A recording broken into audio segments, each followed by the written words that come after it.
Zuck's Delusions, music lyrics, and a congrats on 11 years. This is MacVoices. Speaking of Meta, since we went there, I'm going to just put this one up for your enjoyment. That Zuckerberg thinks wants to continue to blame Apple for Meta's problems. This one is this references something that was a little bit older, but it really just goes to show that Zuckerberg is living in his own little world.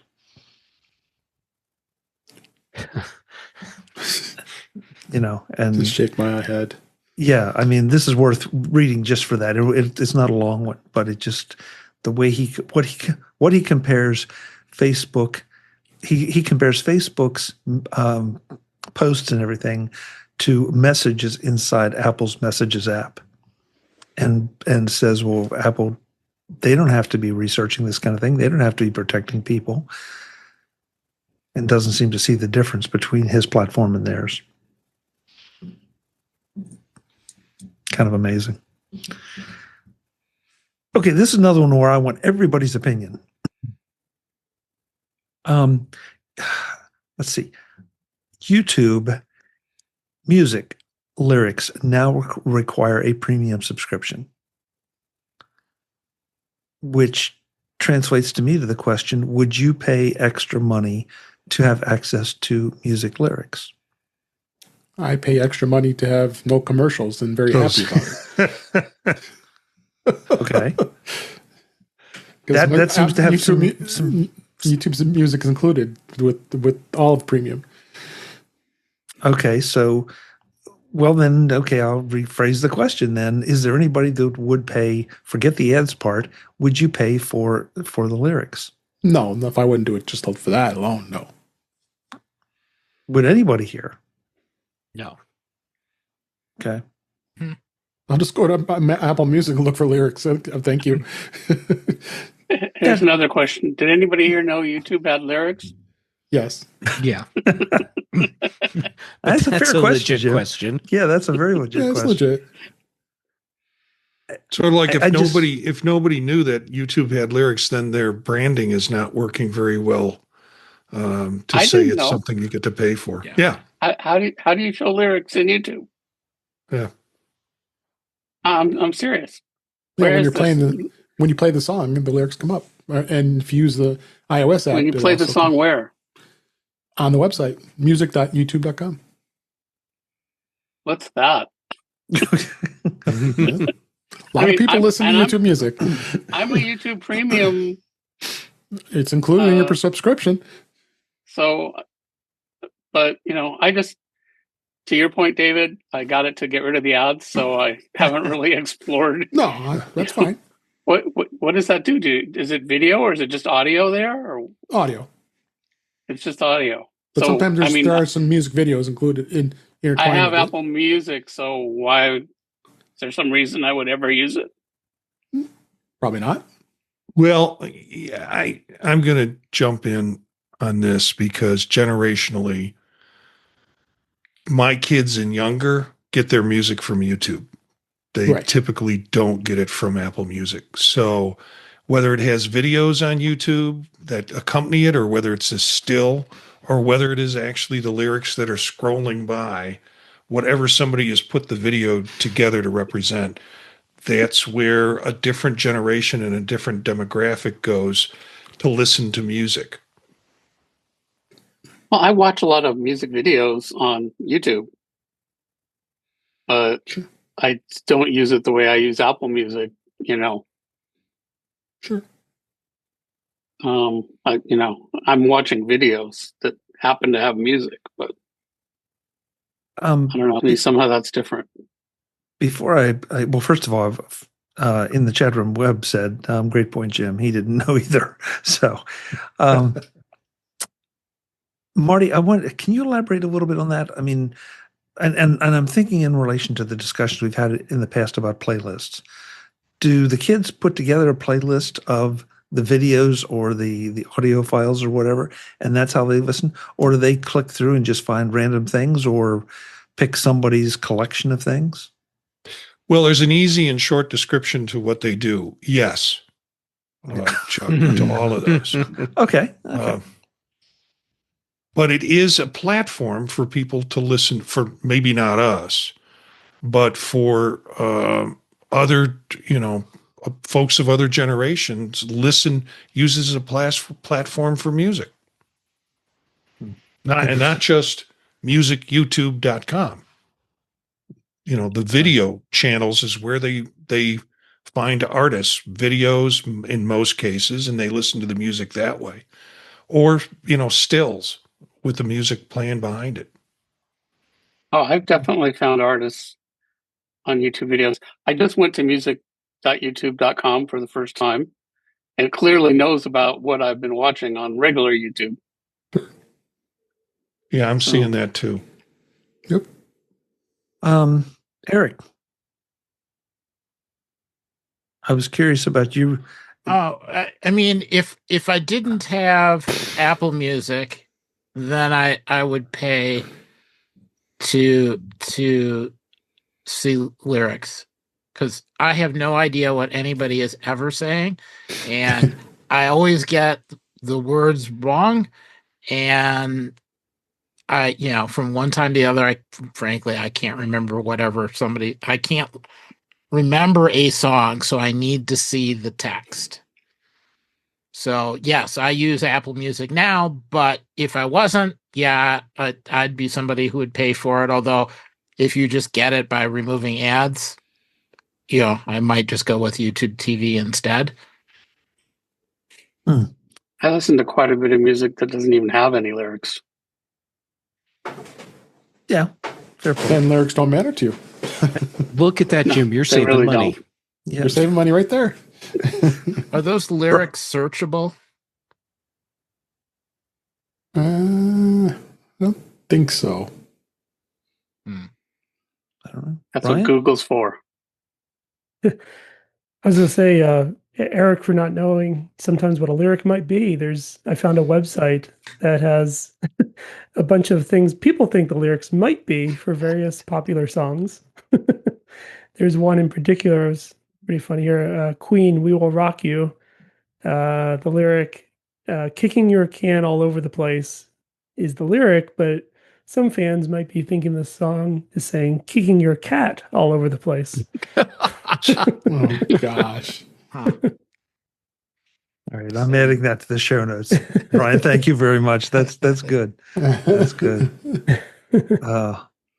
I find Eric's comment really interesting. I guess, Eric, if you do that on a regular basis, maybe it would make sense. But there've been times I wondered what some lyrics were, and I just Googled it, and there are a number of sites out there that have lyrics. And once in a while, I find one that I either completely disagree with or that I know is wrong. But because I guess they're AI generated, but it's out there if you really want it, and you don't have to pay YouTube or anybody else for it. So, Chuck, maybe we're coming into this from the wrong angle. okay. This is a general question, not aimed specifically at you. What's your favorite music platform? What's the one you listen to all the time?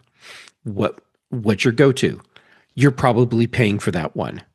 So whether or not the lyrics are part of that paid subscription at that point doesn't matter, because that's the platform you go to anyhow. And for people where YouTube is their platform of choice for music listening, okay, then they've got the lyrics included. And is this going to have a big impact on non-subscribers? I don't know, because I don't go to YouTube for music. But I get where this is a platform of choice for some people.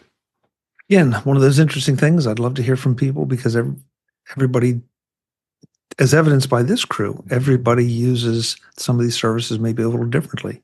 Just when you think, oh yeah, what could be different about a music platform? You guys prove me wrong. This edition of MacVoices is brought to you by HelloFresh. Let's be honest, eating out is convenient, but it adds up fast, in both cost and calories. Eating in is always better than eating out, and HelloFresh makes that not only possible, but genuinely enjoyable. Instead of defaulting to takeout, You get fresh, pre-proportioned ingredients and easy-to-follow recipes delivered right to your door. That means no grocery store runs, no guessing what to cook, and no food waste. You get meals that are quick to prepare, taste great, and feel a whole lot better than another night of delivery bags and mystery ingredients. Whether you're looking for family-friendly dishes, calorie-smart options, or something a little more adventurous, HelloFresh has menus that rotate every week so dinner never gets boring. And here's the best part. You stay in control. You choose the meals you want, skip weeks when you need to, and cook on your schedule. It's the convenience of dining out with the quality, value, and comfort of eating at home. Go to HelloFresh.com/MacVoices10FM, 10FM, to get 10 free meals plus a free Zwilling knife, a $145 value on your third box. Offer valid while supplies last. Free meals applied as discount on first box. New subscribers only. Varies by plan. Again, HelloFresh.com/MacVoices10FM to get 10 free meals and a free Zwilling knife. Thanks to HelloFresh for supporting Mac Voices. Today's Mac Voices is brought to you by Squarespace. Let me ask you a question. Would you really rather rely on a social media presence or have a website that you actually own and control? Social platforms are great for discovery, but their algorithms, layouts, and rules can change overnight. Your website, on the other hand, is your home base, and Squarespace makes creating and maintaining that home base incredibly easy. With Squarespace's professionally designed templates, you can launch a polished site quickly, then customize it to match your brand, your content, and your style.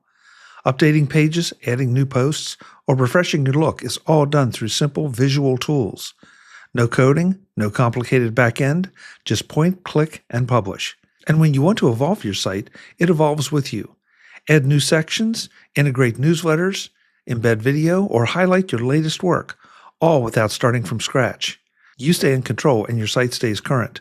So don't build your presence on borrowed land. Create a site that's truly yours.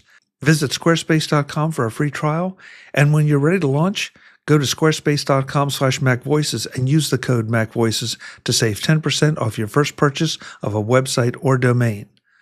Again, squarespace.com/MacVoices and the code MacVoices for 10% off your first purchase of a website or domain. Thanks to Squarespace for supporting Mac Voices. This happened yesterday. I'm going to throw 2 articles in the chat rooms. And then, let's see, do I have this right? Yes, I think I put that right incorrect. Yesterday, Discord said that everybody was going to have to go through some kind of age verification. And then roughly 24 hours later, they said, well, not everybody. It's going to, I guess, anybody that is not going to areas that are designated as adult or limited access or restricted or dangerous or whatever is not going to have to do the verification. And that translates into adults. But they're also indicated that they have some kind of age verification algorithm that is going to evaluate your activities on Discord and decide whether you should be age verified or not. So I don't know. I mean, we have a Mac Voices Discord. When I saw this yesterday, the discussion tonight was going to be, do I want to ask you all if you want to participate in the Discord to go through age verification? Is that something you're comfortable with? Nope. Whoa. Okay. No. Wow. That was pretty quick. Okay. Well, the question is no longer there because I think I was about to say any of you would pass the adult age verification. Then I realized who and I'm then talking you to. yeah. Yeah. So I don't know. I mean, it'll be interesting to see what happens in another 24 hours. Does this go away? Chuck, I am totally comfortable saying it doesn't matter if it's Discord. Any service like this that would require me to submit information like driver's license, other sensitive identifying information like that, that's a service I'm just not going to use. And it's not like I don't want them knowing who I am. It's I have no basis for trust that they can safely maintain that data and And there's no way that they can guarantee to me that that data will not be accessed or used in an inappropriate way. They just can't have it. So like if Discord says, actually, we changed our mind, everyone has to do identification, then I will just take Discord off of all my devices and I will never use it again. That's pretty much what Barry just said in the chat room, Jeff. Same here. If I'm required, then I'll dump Discord. That's pretty strong. But I have to wonder if, judging by the reaction everybody had here, and Barry in the chat room, and if anybody else wants to jump in, feel free. Is that the kind of response they got back and reversed their position, at least partially, in 24 I'm sure hours? it was. Yeah. Yeah. So let's just jump to Discord side for a second. Then how do you protect yourself? Because that would lead me to believe that there are some things on Discord that require some age verification or would benefit from it. And so how do you protect yourself? Or you just say, oh my God, no, I can't afford to lose half my customers or 75% of my customers, so I'm not going to age verify. That's where that formula that automatically calculates that your age is okay comes in. Oh, yeah, we verified this person through our formula. Well, if you, okay, I don't know how this works for Discord. When you set up a Discord channel that's adult content, do you have to identify to Discord that it is adult content? If so, okay, this is when you need to have some sort of age verification come into play. That sounds suspiciously like what Marty was talking about earlier as far as taking responsibility for yourself. And then there's that. Yep. Marty? Yeah, I thought, well, when this article first came out, I didn't read it when they said we're all going to have to do age verification, and I thought, oh, wait a minute, there is a paid version of Discord. And, does that mean if I'm putting my credit card in, I'm automatically age verified? Frankly, I would pay $10 a month just to get the 10-year-olds off of Discord. But, I would like an all-adult platform, not in content, but with consumers.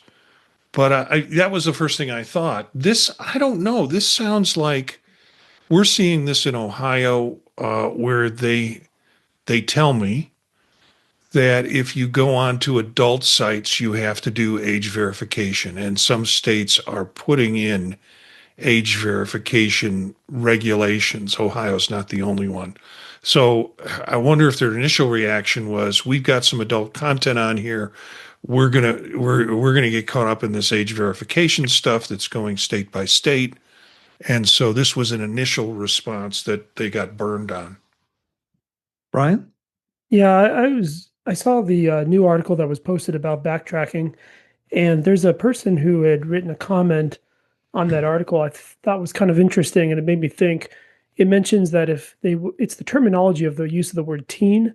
And if they would have, instead of using the word teen, maybe called it unverified status, or something of the not having a verification check mark or something of that nature, but still having, I think, the restrictions on content that would be viewable, may have had less backlash.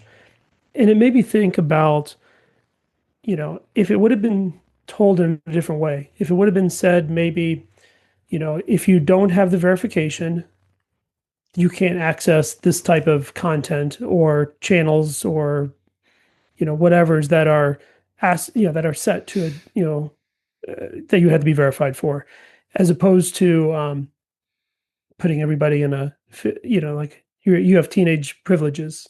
It's a whole. I think even just the communication piece of it and the terminology used for it, I think, can make a big difference. So I think riffing on what Marty said, does that mean that every Discord owner should? And I don't know, maybe it's in there because it's been so long since Brittany helped me set up the MacVoices Discord that if you had an adult content Discord, that it be designated as such, and then if I want access to it, I need to age verify. Yeah, that's a good question. I'm not entirely sure. Yeah, or I mean, and force the age verification then, so that if Dave sets up a Discord and he says it's content and you need to be age verified to access it, then if I go to sign up for his Discord, I can't get in unless I do whatever the age verification is, whether that's a facial scan or something else. Yep. That doesn't strike me as unreasonable. It's not unreasonable, but now we have the problem of how is that data being managed and how secure is it? And the answer is it can't be completely secure. So then if you know how it's being managed, how it's being used, how it's being stored, then you can decide, am I comfortable doing whatever it is to gain access to that channel? Jeff, I'll play devil's advocate. So all I've asked for is access to this Discord. And all I've told it is that I am X number of years old, or maybe in excess of Y number of years old, that I'm 21 or over. That's all I've told it. Because by its nature, Discord is going to collect my email address, because that's just what you do when you register for Discord regardless. So have I really given it any additional information that would be unreasonable for someone to have that could be abused? Well, for that level of information, that's just basically the base level for everything. But let's say that Dave and I start an adult content channel on Discord, which, by the way, if we did, we would make millions, Dave. But now we've changed the threshold, because now it's adult content. So what's the threshold for verification there? And is that something you're comfortable with? So, and I don't know what the actual verification would be. Like, do you need to provide a social security number? Do you need to let them have a scan of your driver's license, or whatever that info is? Is that now crossing the threshold of what you're comfortable sharing? That point, you bring up a great point, because sort of the next step is, how do they objectively verify it? So, yeah. Oh, like I said, nothing is easy. Two last things to very quickly note. The first one is that our friend Dennis Sellers over at Apple World today, their site just turned 11 years old. Wow. So I want to wish Dennis congratulations. Congrats, on Dennis. that. That's cool. I remember when Dennis started this, and I know we had some conversations about it with him going solo and creating this site. So good job, Dennis. I'm glad. Yeah, well done. Glad you're still there.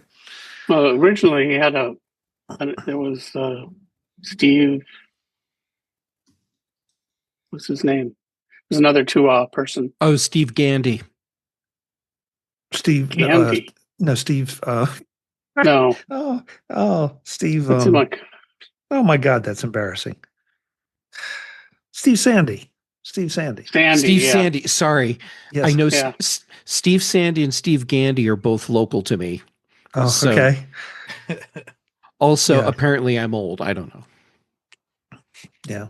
Well, anyway, Dennis's site has turned 11. So thank you because if you follow our show notes, you'll see a lot of Apple World Today articles pop in there. Dennis does an amazing job. But unfortunately, Dennis had some. Did I throw that in? I don't think I threw that article in. Sorry. Nope. So there's that. But then he also regaled us with some tales of having internet problems during the last big snowstorm and how Comcast responded to it. And so his conclusion in the title of the article is, if you have any choice beside Xfinity for internet, take it. And so you can read about his adventures and what they ask for. Yeah, sorry, David. I knew I was driving a stake through your heart with this one. So, but yeah, so just for fun, you can read that. Because I'm talking to you in an Xfinity connection right now. Because you lost connection. Yeah, I know that's true. Yeah, we've lost connection earlier. Yeah, so wow. but I have no other choice for high speed. So Chuck, I now live in an area that has municipal broadband, so I have fiber into my place, synchronous gig connection, and it's like $65 a month, no data cap, and it is rock solid. And my experience with my service, NextLight, has convinced me that if I move at some point down the road, wherever I move must have municipal broadband. I cannot imagine living in a place where my only option is Xfinity or CenturyLink. Yeah, I'm wishing. I mean, we don't have any fiber options here, and I'm wishing and hoping and wondering why we don't. But you buried the lead on the Xfinity article because the title is damning enough, but the subtitle is even worse. If you have any choice besides Xfinity for internet, take it. The company is disorganized, has poor customer service, and is a tightwad. Well, I was hoping you would go and read it, Marty, and thank you. You did. So when we have time sometime, I'll share with you the horror story of canceling my Xfinity service. When I switched to NextLight. Yeah. Oh my God. Yeah. Oh yeah, I told you all about that, Dave. Yep. We did it on on an episode. Oh yeah, go listen to In Touch with iOS and learn all about how Comcast tried to shame me for wanting to divorce them. Oh, well, they do that all the time. Kidding. They do that all the time. Every time I call to try to make a change. Now, do you realize you're going to be missing out on all this great content? Yeah, but did they use the word divorce? No, they didn't use the word divorce. Oh, they did for me. They kept saying that's true out. For all divorces, though, Jeff. Yeah, that's true. Yeah, that's fair. Okay, well, before we go down a road that I really don't want to go down, I do want to say, Brian asked Jeff if you could have the fiber cable extended the whole way over to his area. Relatively speaking, you're not that far from me. So, anything's possible with enough money. Yeah, there's that little detail. It's money. Mile and a half away, and I don't have it, so. You just maybe FaceTime to the optical port. Hold up your. That's so crazy. It just might work. Mm-hmm. And Webb in the chat room gave me advice. Thank you, Webb. He said it's time to move. Yeah. Do you have a good realtor in Kansas City? I'll think about it. Guys, thank you. This was a lot of fun. We got through a lot of stuff, a lot of varied stuff tonight. Some good, some not so great, but hey, that's just the way the weeks tumble. So let's go around the room, let folks know where they can find you, and then we'll go to After Dark. Dave Ginsburg, thank you for being here. Where can folks connect with you? Thank you, Chuck, as always. Love being here. And you can find me at In Touch with iOS at intouchwithios.com. YouTube channel is youtube.com/intouchwithios. I'm on the Vision Profiles on Monday nights with Marty and Eric. Tuesday nights here on MacVoices Live. Thursday nights we record In Touch with iOS. It's 8 p.m. Eastern, 5 p.m. Pacific on the YouTube channel. And I'm on the Mac Show on Fridays in the morning, usually. And you can find me on Blue Sky Mastodon at DaveG65. Thank you, Dave. Thank you. Marty Gensius, thank you for being here. I'm sorry that your world has so much pressure on you, but I'm glad that you came, and hopefully we took a little bit off. Come on, it's bad funny, Chuck. It's BF. I'm sorry, I lost it. BF, bad funny. Bad funny. Thanks for having me. This is, after a long day's work, hard day's work, it's always fun to get together with friends on this, and so it's quite a relief. You can find me and the things that I do at thepodtalk.net is the website. Mondays with Dave and Eric on Vision Profiles, streaming at 9 p.m. Eastern Time. Tuesdays here with this great group. Thursdays with Dave Ginsburg on In Touch with iOS. And Friday mornings when I can make it to the Mac Show with the British Tech Network. Other projects and other podcasts I'm doing, go to the podtalk.net website and you can see the other things that you might be interested in listening to. Find me at Gensius, Jencius, both on Blue Sky and also on Mastodon.social. Thank you, Marty. Appreciate it. Eric Bolden? Yeah, thank you. Yeah, you and the peacock. Where can folks well, I know where we can find the peacock. He's in the tree, but where do we find you? Well, when I'm not out trying to lasso a peacock, I can be found on Mastodon at EA Bolden at mas.to. Otherwise, Monday nights on Vision Profiles, Tuesdays here on MacVoices Live, and Thursdays on In Touch with iOS, kind of covering all of the OS bases and news throughout the week. Great. Thank you, Eric. Jim Ray, thank you for being here. When you're not listening to music, where can folks find you? Well, it appears that, as far as I know, no one signed up for the MacVoices Patreon, so they connect with me. So, what's wrong with people? You just can't. You can't hook up with me. Forget it. I don't want to talk to you.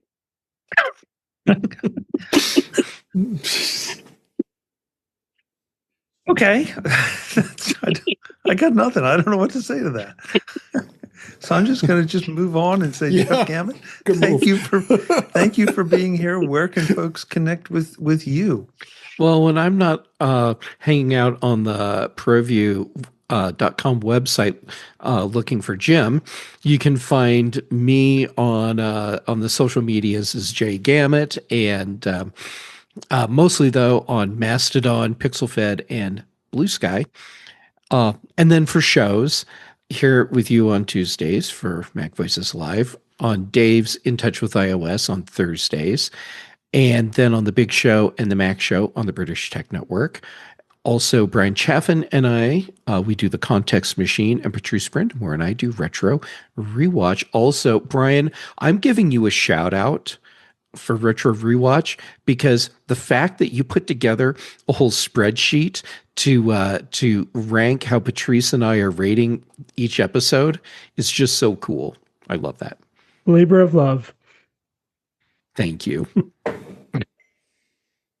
Well, it is Valentine's Day is coming up. Brian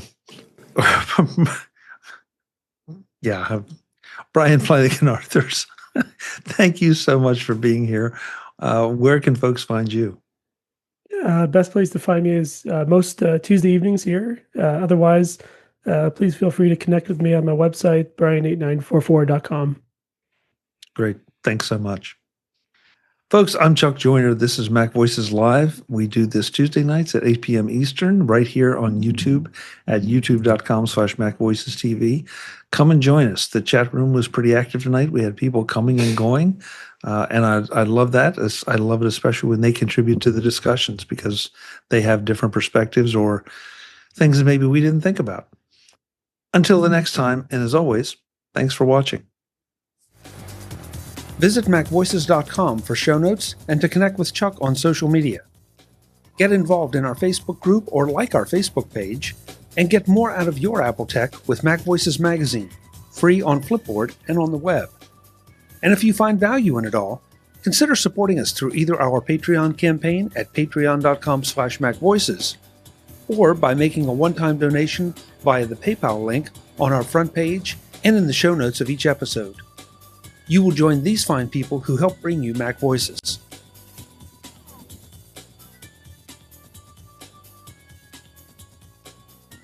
Advertising handled by Backbeat Media at backbeatmedia.com.